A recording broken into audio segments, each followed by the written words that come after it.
Make me earn it. It's wonderful to be here. What Indira didn't tell you is that this lecture series used to be called The Last Lecture. If you had one last lecture to give before you died, what would it be? And I thought, damn, I finally nailed the venue, and they renamed it. So, you know, in case there's anybody who wandered in and doesn't know the backstory, my dad always taught me when there's an elephant in the room, introduce them. If you look at my CAT scans, there are approximately 10 tumors in my liver, and the doctors told me 3 to 6 months of good health left.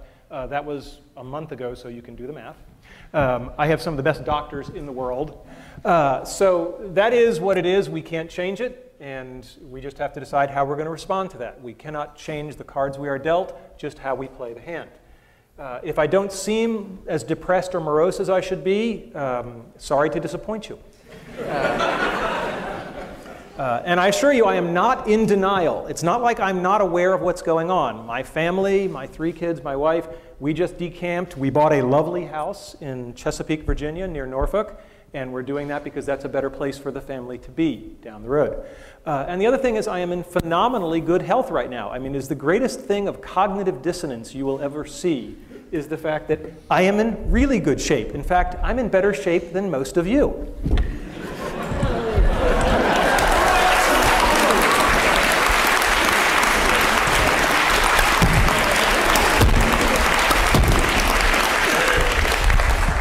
So anybody who wants to cry or pity me can come down and do a few of those, and then you may pity me. All right, so what we're not talking about today. We're not talking about cancer, because I spent a lot of time talking about that, and I'm really not interested. If you have any herbal supplements or remedies, please stay away from me. It's about my childhood dreams and how I've achieved them. I've been very fortunate that way. How I believe I've been able to enable the dreams, of others, and to some degree, lessons learned. I'm a professor. There should be some lessons learned.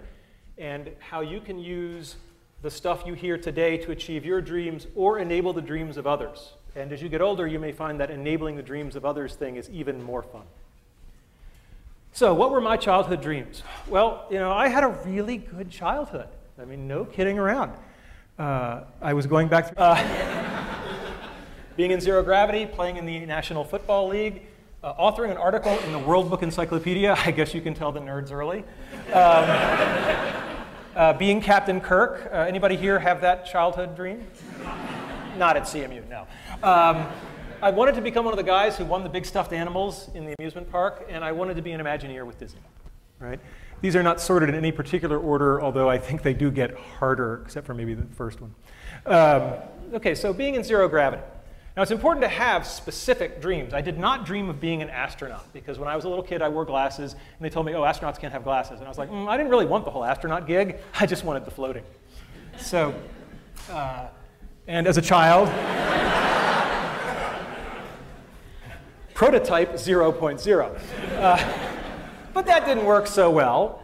And it turns out that NASA has something called the Vomit Comet that they use to train the astronauts. And this thing does parabolic arcs, and at the top of each arc you get about 25 seconds where you're ballistic, and you get about a rough equivalent of weightlessness for about 25 seconds. And there is a program where college students can submit proposals, and if they win the competition, they get to fly. And I thought that was really cool, and we had a team, and we put a team together, and they won, and they got to fly. And I was all excited because I was going to go with them. And then I hit the first brick wall, because they made it very clear that under no circumstances were faculty members allowed to fly with the teams. I know, I was heartbroken, right. I was like, but I worked so hard. And so I read the literature very carefully, and it turns out that NASA, it's part of their outreach and publicity program. And it turns out that these students were allowed to bring a local media journalist from their hometown.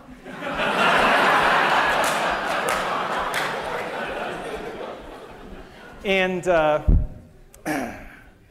Randy Pausch, web journalist. It's really easy to get a press pass. So I called up the guys at NASA, and I said, I need to know where to fax some documents. And they said, what documents are you going to fax us? So I said, my resignation as the faculty advisor, and my application as the journalist. And he said, that's a little transparent, don't you think? And I said, yeah, but our project is virtual reality, and we're going to bring down a whole bunch of VR headsets, and all the students from all the teams are going to experience it, and all those other real journalists are going to get to film it. Jim Foley's going, ah, you bastard, yes. And the guy said, here's the fax number. So, and indeed, we kept our end of the bargain. And that's one of the themes that you'll hear later on in the talk is have something to bring to the table, right? Because that will make you more welcomed. And if you're curious about what zero gravity looks like, hopefully the sound will be working here.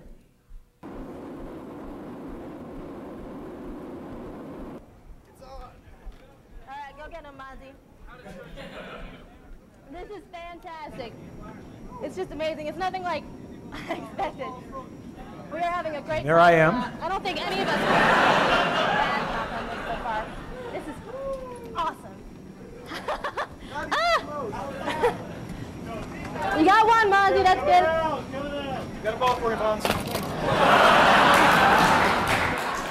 You do pay the piper at the bottom. So, childhood dream number one? Check. All right, let's talk about football. My dream was to play in the National Football League. And most of you don't know that I actually no. No, I did not mix foot four. He had played linebacker at Penn State. He was just this hulk of a guy, and he was old school. Okay, I mean really old school. Like he thought the forward pass was a trick play. And he showed up for practice the first day, and you know, this big hulking guy, we were all scared to death of him, and he hadn't brought any footballs. How are we going to have practice without any footballs? And one of the other kids said, excuse me, coach, but there's no football.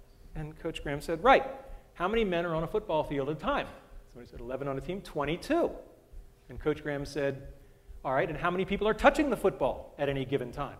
Well, one of them. And he said, right, so we're going to work on what those other 21 guys are doing. And that's a really good story because it's all about fundamentals. Fundamentals, fundamentals, fundamentals. You've got to get the fundamentals down because otherwise the fancy stuff isn't going to work. And the other Jim Graham story I have is there was one practice where he just rode me, all practice. Just, you're doing this wrong, go back and do it again, you owe me, you're doing push-ups after practice. And when it was all over, one of the other assistant coaches came over and said, yeah, Coach Graham rode you pretty hard, didn't he? I said, yeah. He said, that's a good thing. He said, when you're screwing up and nobody's saying anything to you anymore, that means they gave up. And that's a lesson that stuck with me my whole life, is that when you see yourself doing something badly and nobody's bothering to tell you anymore, that's a very bad place to be. Your critics are your ones telling you they still love you and care. After Coach Graham, I had another coach, Coach Setliff, and he taught me a lot about the power of enthusiasm. He did this one thing where only for one play at a time, he would put people in at like the most horrifically wrong position for them.